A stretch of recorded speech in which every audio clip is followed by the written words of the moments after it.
Once your kids understand your procedures and once you get them down, that's when the real magic begins. And there's like a beautiful rhythm and routine to your classroom. And then you can add in the curriculum.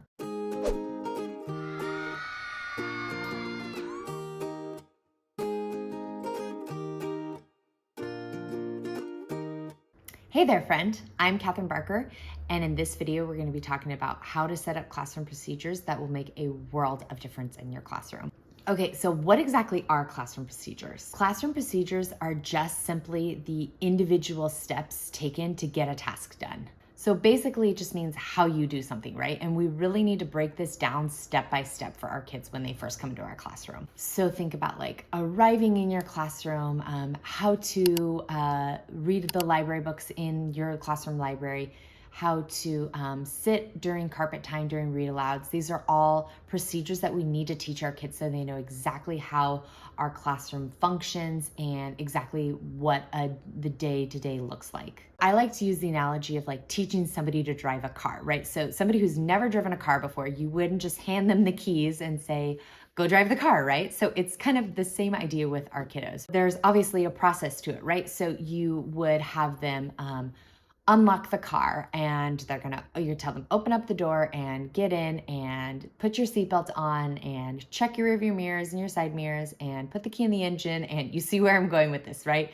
So we need to break down each step for overall how to drive the car, right? Really break it down to individual steps, first, second, third, fourth. So that's what it really means with classroom procedures. We're just teaching them that there is a process to things, right? And we just need to break that process down step by step for our kids to learn it. So you're going to teach your kids like, this is how we arrive at school. This is how we what dismissal looks like. This is how we do like our centers. You're going to break everything down into little tiny steps for them. Okay, so you may be like, how do I even teach procedures, right? It feels like such kind of like an abstract thing. And it can kind of feel overwhelming because there's so many tiny little like tasks, right? For each, for your entire day that you really have to break it down. So we'll just kind of do a quick, easy, simple way of how to do this. So you're just going to take out your planner and you're just kind of look at your day and look at the outline of your day and kind of what that looks like. Then you're going to break down your schedule and each part of your schedule into individual steps. So like say for my class, we would walk in and walk down to the classroom and we would start our day with like learning areas. So on my schedule, just say arrival. Okay, but there's a lot of steps for arrival to happen. So my kids walk through the gate, they put their backs on the wall and they wait till everybody's arrived. Then we get in a line and I teach them how to line up. Then we walk quietly down the hallways. Then we stop at the door at the front before we go into the classroom. And I remind them, go hang your backpacks up, please walk and go check where your learning area is. So then they go hang up their backpacks and they walk into the classroom. And so those are the individual steps for my class. So you just kind of want to think, okay, what are the individual steps to get this particular part of my day done? And I've actually created a freebie for you on this. So it's all done for you. You just have to print it out and you can just write down each of your procedures. Super simple. And even if you've already taught, this is still a really good thing to review and to still do, because our kids at the end of the year, they know everything, right? It's running pretty smoothly. They know the rhythm, the routine of everything. And then you get your new kiddos come in and they like know nothing, right? And all of a sudden it's kind of jarring because you're like, oh my gosh, that's right. They have no idea how this classroom functions. Like I have to just go back to the basics and teach them every little thing. And I also just kind of want to say a side note. So those first 2 weeks, you're really just teaching procedures. You're not really teaching any curriculum because first we have to know how the classroom functions. So like what that looked like for us was we had 4 centers. And during our center time, I never put out like a math page or something like a guided reading. We didn't do any of that.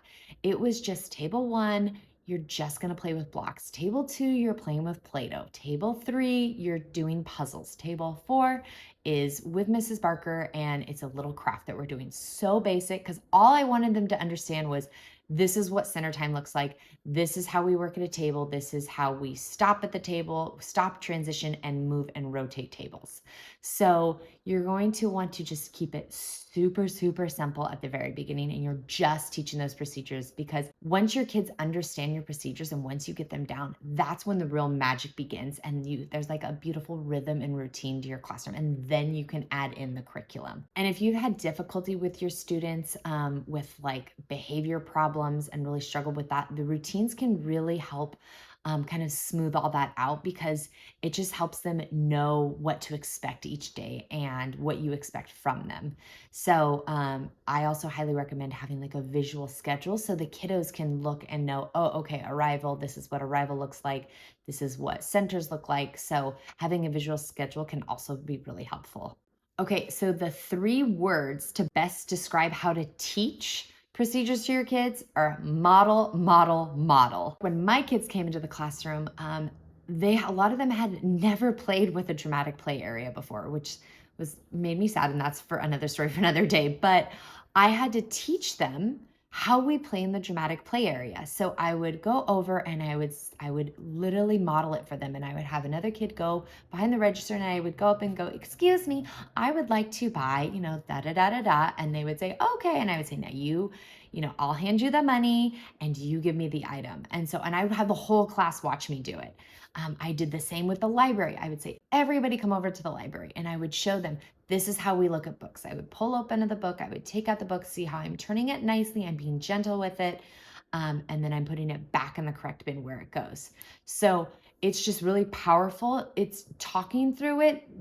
It's not going to always stick, but when they watch you do it, it makes a big difference. And teaching those classroom procedures well at the beginning and really like nailing it down can really just kind of help eliminate any behavior issues, because the kids know what to expect. I have a teacher friend that has taught over 15 years, and she had to teach her kids how to use the crayons correctly because they came in and were breaking them in half. So some not great behaviors, but go back to the basics. And she had to model for them, this is how we use crayons. It is not okay to break them in half. If you do, this happens. You won't get to use crayons anymore.